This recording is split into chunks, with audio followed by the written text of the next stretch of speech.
Good morning, ladies. I hope this evening when you are doing the DIY kits from the Rustic Door here in Chetwynd that you have a whole lot of fun. I'm sorry that you can't see my face, but I had to put the camera down so that you can see what my hands are doing.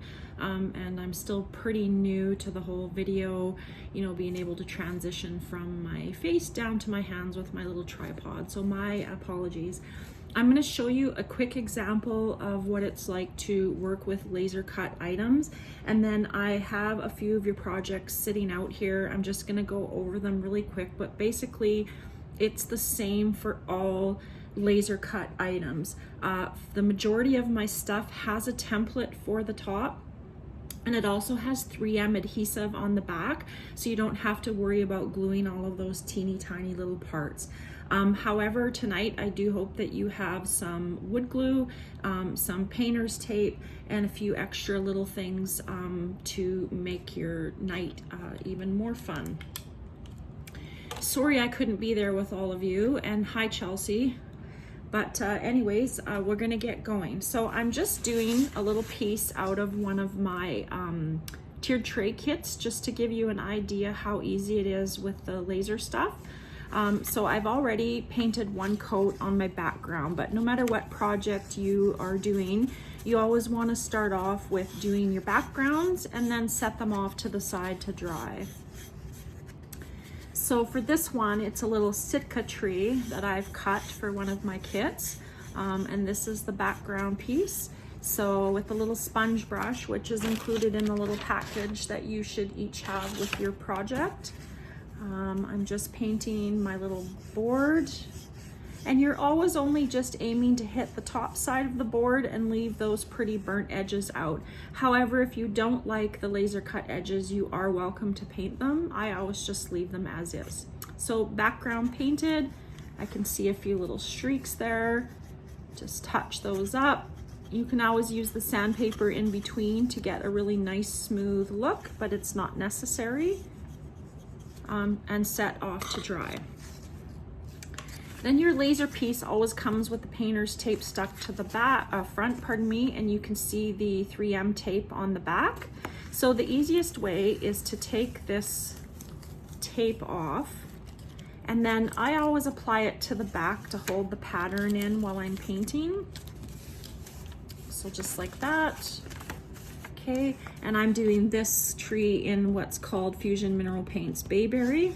So paint just with your little sponge wedge. You want to wipe back the excess paint off the tip, and then just a pouncing motion over the whole top of the item. Usually doesn't take very long, and then you just do nice thin layers like that. You don't want to get the paint too thick because you don't want it seeping through into the edges.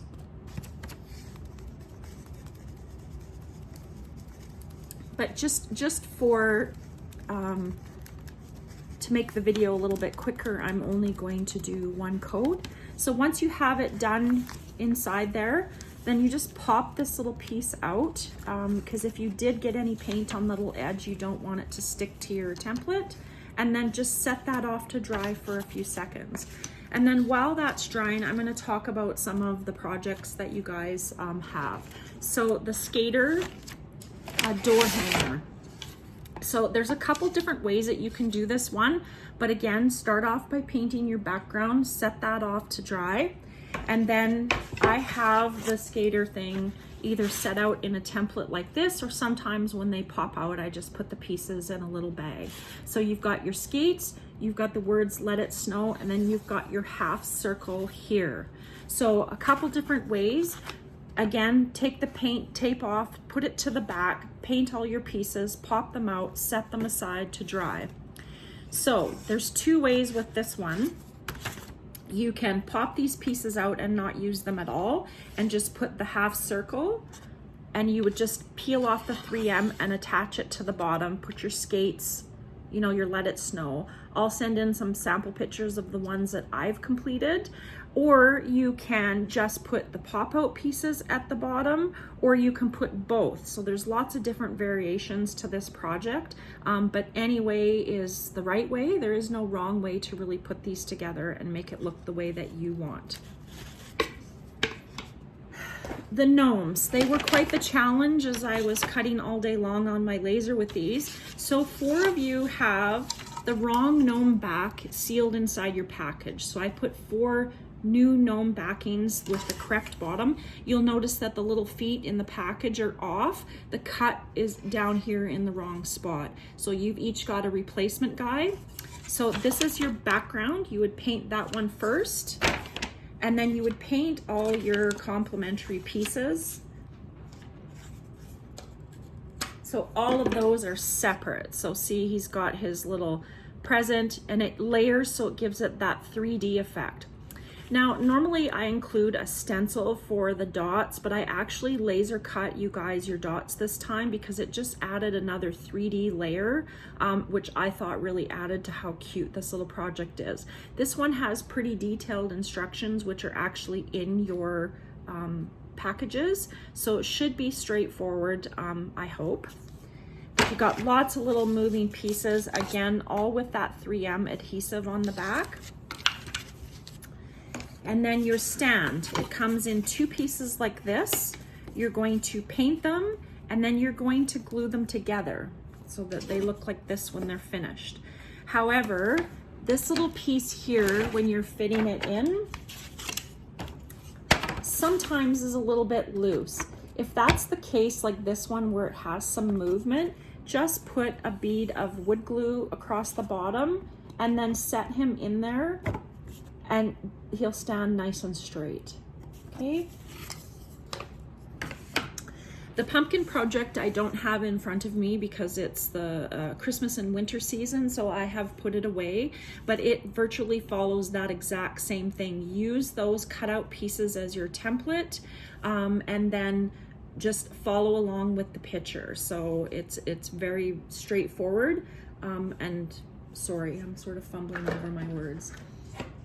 On this Let It Snow one, I chose to just use the cutout pieces, and I discarded the half moon. However, any way is the right way, and there is no wrong way.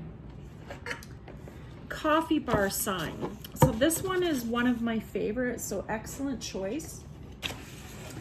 They come in pieces like this. So you have a CNC cut, these are solid wood. You would paint your background, you would paint your ring, and you would set those off to dry. Now, the template for the coffee bar, the actual words, is cut out to sort of fit in this centerpiece. So you want to line that up when you're actually pushing the words through, and I'm gonna show you with the tree. So do all your painting, get your words down, and then you glue the ring the very last part, okay? So now that this is ready, what I do is I put my little template over top of my painted background that I'm keeping.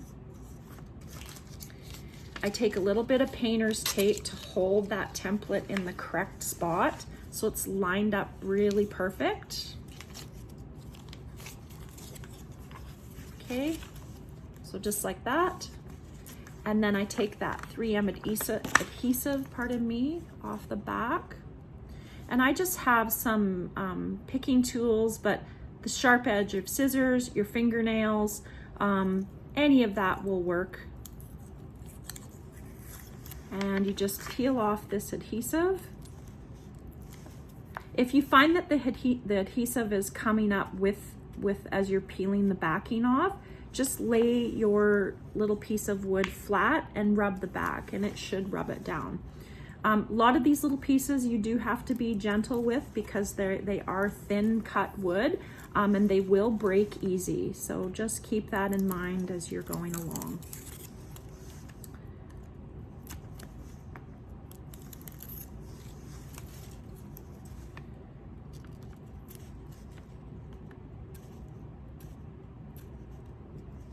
Oh goodness, I got one little piece being stubborn.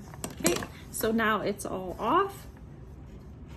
I just push it through the template, press it down, and then peel very gently up like that. So then you've got a piece which is perfectly centered as I've cut it on the laser. And that's it, guys. It's really straightforward. I'm going to email Kelly a bunch of sample pictures so that you've got something to print off and follow along with. And I really hope that you have a good time this evening and enjoy the projects and enjoy displaying them in your home. Thanks again. Bye.